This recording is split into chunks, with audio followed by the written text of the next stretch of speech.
ele reforça que Kardec tem que refletir sobre o que ele já disse. Porque o espírito superior não fica se repetindo de graça. Ele não vai insistir mais, ele já explicou.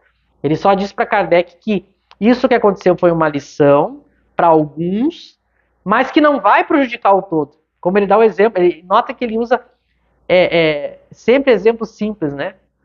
Que se cai uma telha, isso não faz cair a casa. Então ele está tranquilizando Kardec, mesmo que por causa de alguns toda a reunião tenha sofrido num certo sentido, porque esse espírito se comunicou, esse espírito enganador se comunicou para todos, mas isso foi um detalhe que não prejudicou, tanto não prejudicou, que Kardec percebeu que não era São Luís. Abre aspas. Nada dissestes a propósito da invocação geral que fazemos no começo de cada sessão. Podeis dizer o que pensais? Resposta. Deveis sempre apelar aos bons espíritos. A forma, sabeis, é insignificante. O pensamento é tudo. Tu te admiras do que se passou. Mas examinaste bem o rosto dos que te escutam quando fazes essa invocação? Mais de uma vez não viste o sorriso de sarcasmo em certos lábios? Que espíritos pensam que trazem essas pessoas? Espíritos que, como elas, se riem das coisas mais sagradas. É por isso que vos digo que não recebais o primeiro que vier. Evitai os curiosos e os que não vêm para se instruírem. Cada coisa virá a seu tempo, e ninguém pode prejulgar os desígnios de Deus. Em verdade vos digo que os que hoje riem dessas coisas não rirão por muito tempo. São Luís. Então percebe que Kardec parou de insistir, então Kardec entendeu, mas entendeu depois de muita conversa com São Luís, então Kardec não era uma pessoa passiva, como às vezes as pessoas um codificador, os espíritos ditavam, ele organizava e publicava. Vocês estão vendo como é que Kardec era com os espíritos. E tem outras dezenas de exemplos mostrando como é que Kardec era, e a gente tem que ser assim também. Porque assim a gente não cai na lábia dos maus espíritos, e os bons não se irritam. A gente não pode pegar o Emmanuel, que se irritava, como exemplo, porque ele é um enganador.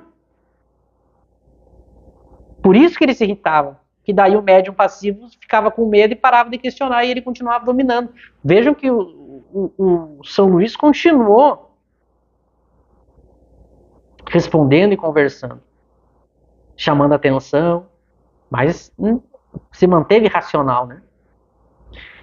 E aí Kardec agora quer saber, então, justamente uma forma de fazer a reunião para que isso não se repita.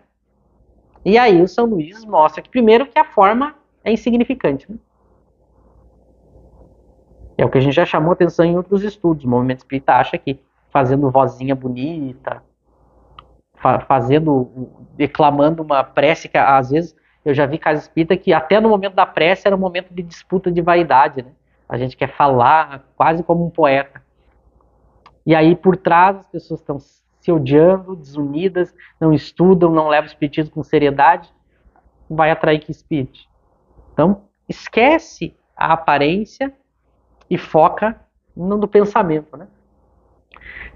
E aí, de novo, ele deixa claro, olha, o jeito disso não acontecer é não receber qualquer pessoa na reunião. Isso é muito importante. Aliás, foi isso que destruiu o nosso movimento espírita. Por a gente não aprender isso com São Luís. A gente abriu a casa espírita para todo mundo. Em nome da caridade. Também influenciado por espíritos pseudo-sábios, né?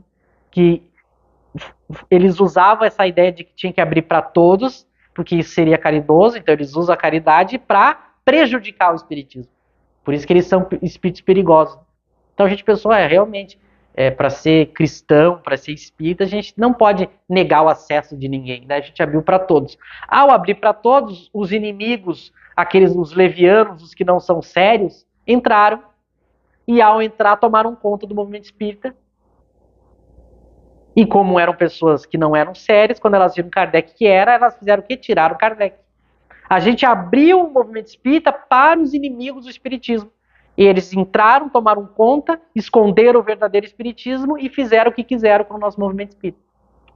Porque a gente abriu para todos. E aqui em 1860, 3 anos a recém tinham se passado, no surgimento do espiritismo. São Luís já está dizendo. Não recebais o primeiro que vier. Não recebais. Então, quando a gente tem um grupo ou uma casa espírita séria, que o objetivo é o quê? Aprender espiritismo, ensinar espiritismo e praticar o espiritismo. Esse é o objetivo. Eu não posso mudar o objetivo por causa de outras pessoas que vêm. Eu tenho um objetivo, daí vem outra pessoa que não quer aquele objetivo, então ela tem que ir para outro lugar, não para cá. Eu não posso jogar fora o espiritismo, jogar fora Kardec e trocar isso pela pessoa leviana, pelo espírito perfeito. Ela tem que se adaptar, não é o movimento espírita que tem que se adaptar às pessoas. E se ela não quer se adaptar, ela não vai fazer parte. E essas regras, isso é regra, isso é justiça, isso é virtude. Isso é responsabilidade, isso é seriedade. Em todos os lugares existem regras, em todos os lugares existem regras. O único lugar que a gente usa a caridade como desculpa para desrespeitar as regras é na casa espírita. O que é uma covardia e uma falta de respeito com o espiritismo e com Kardec. Porque em qualquer lugar tem regras e a gente respeita. Na casa espírita a gente não respeita.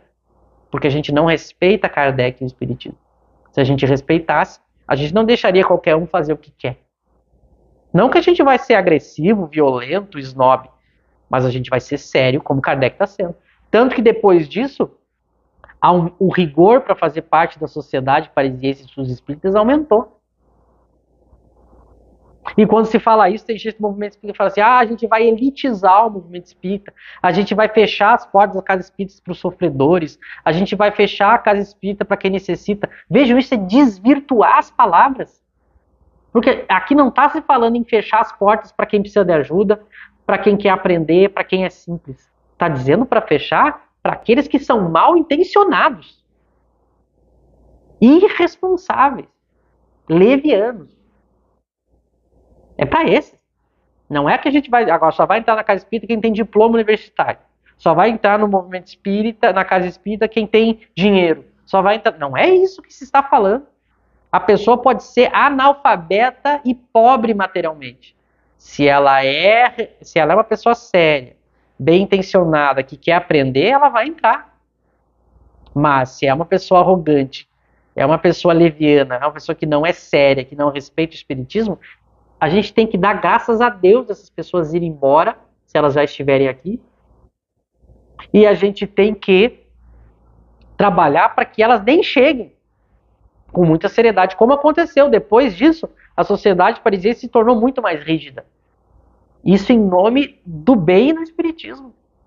Então vejam a lucidez de Kardec, dos espíritos verdadeiramente superiores, daquilo que está na revista, do modelo kardeciano para guiar as coisas. Não é ingênuo, não é irracional, faz a gente pensar, faz a gente ter responsabilidade, faz a gente ser ativo no diálogo com os espíritos. Então a gente tem que aprender com São Luís e com Kardec nesse diálogo.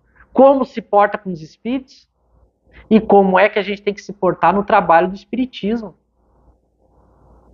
Afastando tanto os espíritos e as pessoas que não são sérias e querem o mal. Reflitamos sobre isso e até o nosso próximo estudo.